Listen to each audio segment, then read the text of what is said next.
This is the Mercer County Finance Committee meeting, January 31st, 2013. I appreciate everyone that has adjusted their time slots to accommodate a 7 o'clock meeting. I personally appreciate that, and thank you for adjusting the schedule. At this time, we are going to look at our monthly financial report.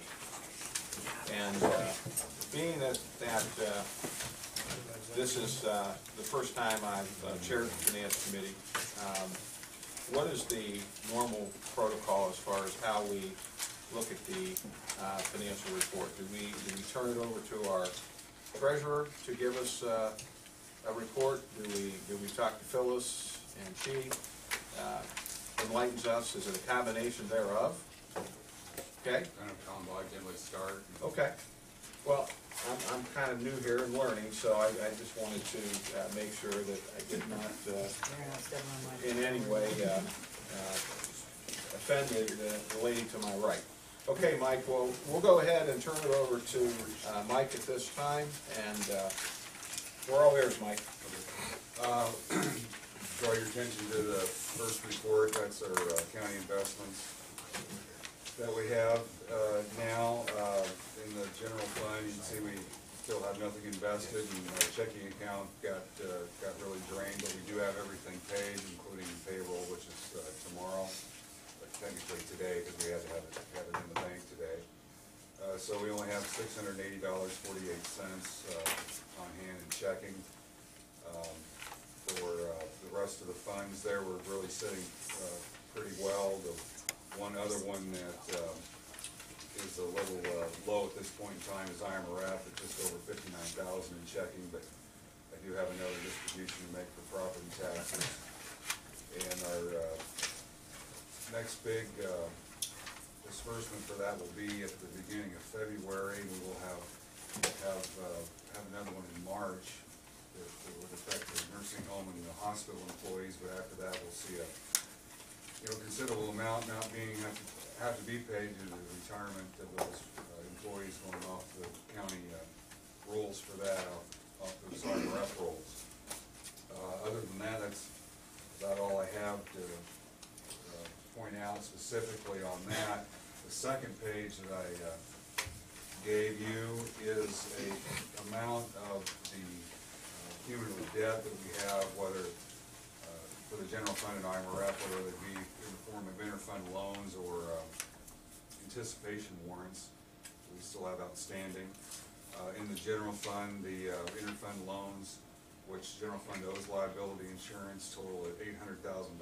We had $300,000 from fiscal year 2011 and $500,000 from fiscal year 2010.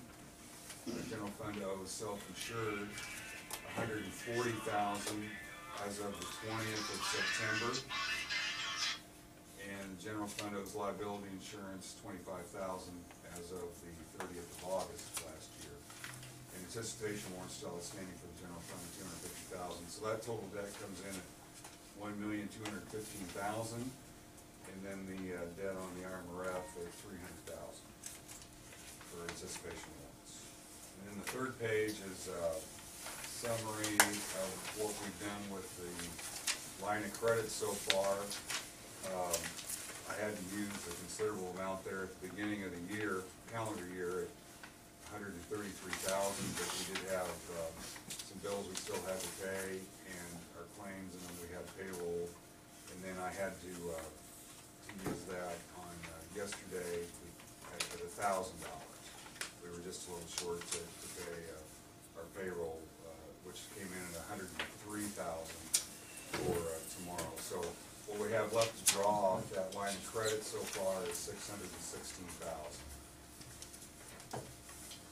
So that's all I have. Anybody got any questions? I know Phyllis emailed everybody the budget. I've got a copy of that, so if anybody needs to look at that, we can get that via email.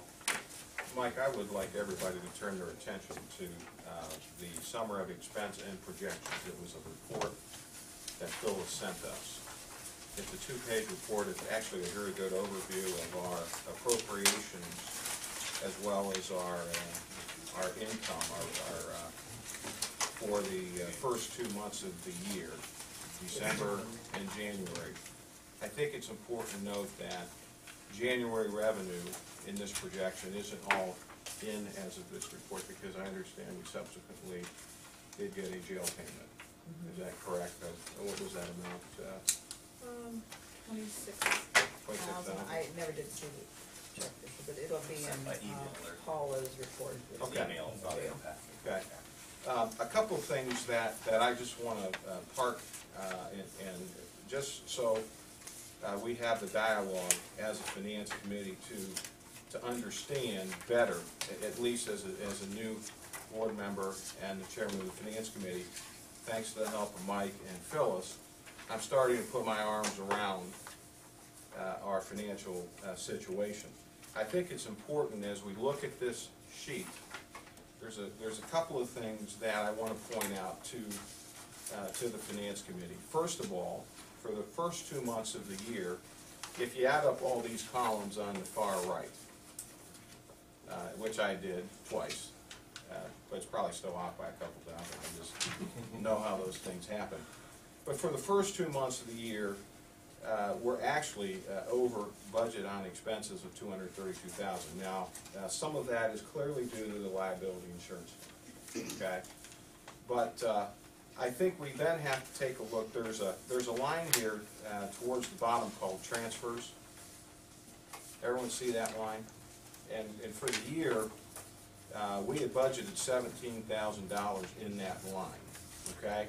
In reality, there should have been another $439,000 added in expense to that line for the payments that we need to make to the building commission for the jail payments, for the bonds. Additional 400. An additional $439,000. The other thing I want us to just park at for a second and talk about, or at least it's just an informational thing, and is when our sheriff gave us his report last month, and I think he was very fair in alerting us and saying, hey, look, the budget projections, because of timing of some things, and I know that the sheriff, we're going to talk about some really good news here, but the reality is that because of the budget and the timing of certain revenues and expenses, we know that the sheriff's budget right now is projected to be about $384,000 either off in expense or off in revenue than what the budget had forecasted. So if you're doing a running total, you got 232 in the first 2 months of overage. We got jail payments of $439,000. We have a sheriff's budget shortfall of $384,000. And then if we look at the county highway fund, and that was on another report, but I think it's important because, you know, county highway is paid for, pardon me, out of our budgets.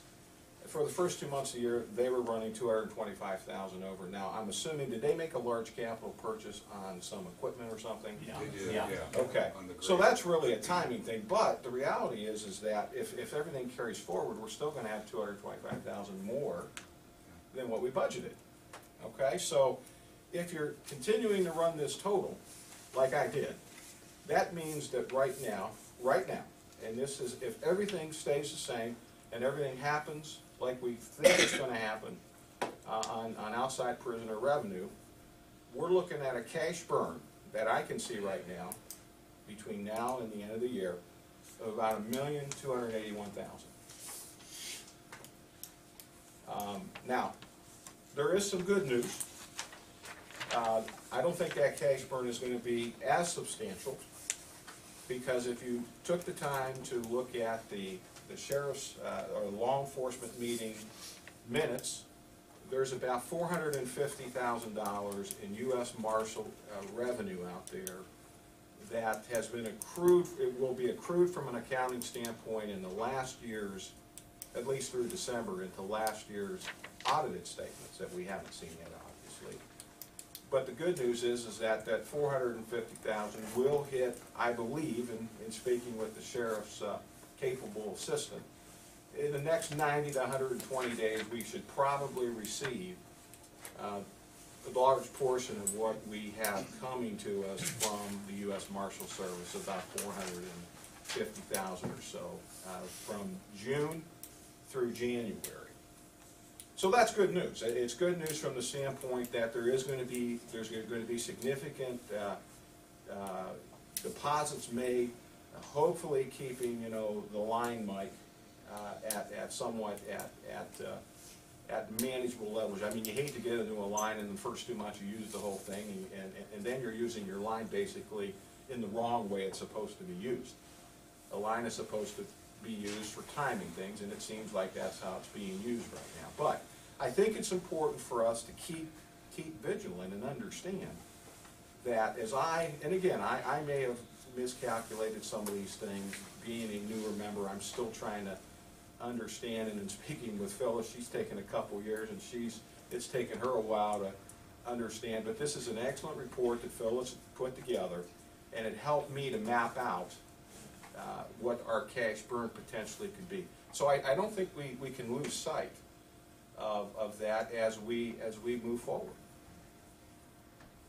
Now, are there any comments from county board members on? I'll get off my soapbox now. My only one is on the road grader purchase. Did we have that included, the amount that we allocated to them on the income side ever? From the airport. From the airport? Yeah, I was just looking at that, because that would have been in last year's. Yeah, that would have been $250,000. So it was a carryover, so it wouldn't have been Yeah. in the budget. But timing, it hit. Yeah. It's now hit, and it was, even though it was a carryover, it's still hit, and we're still Right. looking, I'm looking The at cash. expenditure Yeah, came out yeah. in this I'm trying to look year's at and- cash. But the motor grader was $218,000, and then the rest was thrown back into the general fund, correct? No, it Maintenance was, fund. Okay, I'm sorry, yeah. it's held into an equipment fund Equipment fund. at the transportation department, for purchases in the future. It's specifically set aside for purchases of new equipment for the highway department. Gotcha. Well, am I incorrect though that, with the sale of the nursing home, the FICA is, won't that show up in what you're talking about, Ted? I mean, we've been paying that now, but I'm saying like March 1st, let's just use that date when the nursing home is off of our table. That'll be the expenditure we won't have, is that correct? The Yeah, IMR. IMRF, yeah. Right. But I understand that those are levied expenses, and we really can't. Okay, I see where you're at. Okay, so, yeah, that's gonna stop, but unless we, those are, again, being new, I'm still learning all the nuances of government math, and, which is a science sometimes, but those are levy funds, Larry. Okay. Yeah. It's not general. All right. Thank you, Bill. Some of our more seasoned folks know all the right terminology, and I'm not quite using all that proper terminology yet. So, but again, we'll move on. I don't want to beat a dead horse, but we have to realize what we're facing, and I'm very encouraged, and I know that the sheriff's going to give a report on the Cook County situation, and I'm encouraged by what I saw tonight at our jail and what I have heard from him. But understand that if for some reason that thing should fall apart, then the estimates that I've given you right now would obviously change. But we're hopeful that will not fall apart. So let's move on to, unless there's any other questions from my brothers on the board. If not, we will move on to probation report. Your name again, please? Vicki Hansen. Hi, Vicki. Hi. Welcome. Thank you. There were $2,297.50 in claims to be paid for November and December from the Defendant Children's Fund. Total for FY13 is $2,297.50. Rental reimbursement collected for those 2 months was $3,110. Total reimbursement for FY 13